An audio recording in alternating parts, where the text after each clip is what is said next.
Pangal Students Organization Manipur Sinduna Chahi Khudinggi Leptana Chattharakpa Taranipan Suba IFTAR Party ki THOURAM NGASI LILONG Higher Secondary Madrasa da PANGTHOKKHRE LILONG Higher Secondary Madrasa gi Principal Wangkhem Rameshwar Singh Amuko gi President S Sanjoy PSO Manipur gi President Farid Bogimayum MSF ki President Hizam Roshan Ampako gi President Mirai Mayum Salamar Ali Shining Star English School Kairao Khudinggi Chairman cum Principal Mohammad Nahid Alamna President Member Singh Oina Saruyaki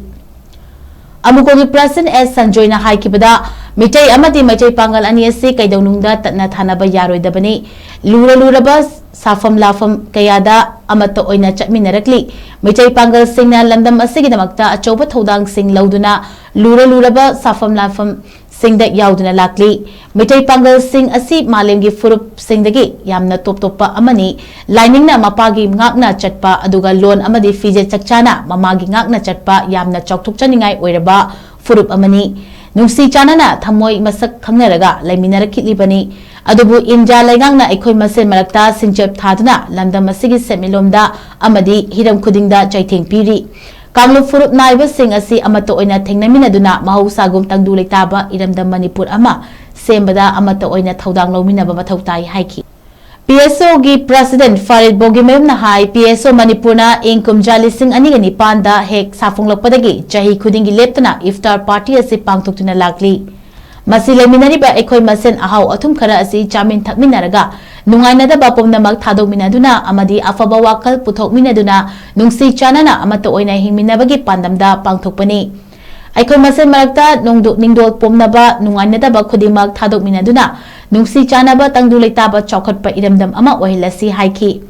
mahakna Manipur lengaki pukning chingsiladuna hai PR leirurabanina ngapigani PR leiruraba matungda lamdam asigi anauba lengak asina matam sangna mayum thadokuna relief camp da leiriba ichin inau singbu athubada mayumda hanjan hanbiu loinana mafam da leinariba nungainadaba sing asisu lengak asina lotion hanbiduna nungsi chanana fidam nafam ohelba Manipur ama ohenbiu haiki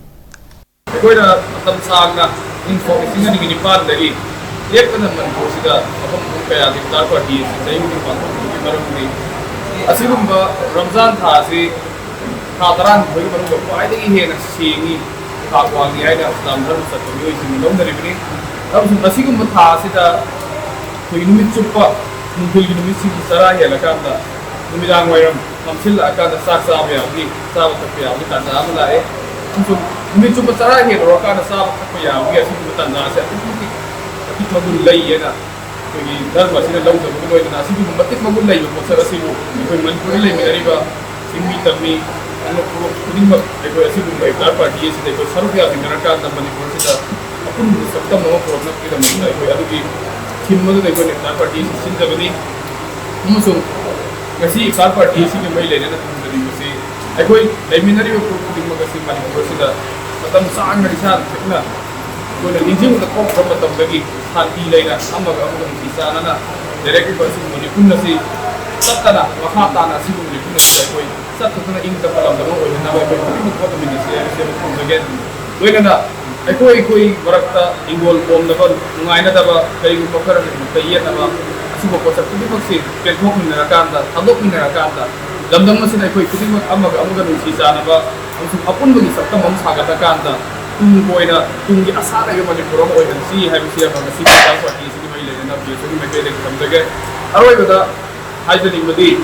kasi IFTAR Party si may lay na project matam sang na koy piyare nga kay ro matong da kumanda gamen na may ko semne ba gamen na sina Manipur da lay ba mi thar da ke moro pira na si thar party lay ni na koy semne ko gamen na ni adna semne ko gamen na sina lay ko santi se positive koy na matikcha na ayan dula koy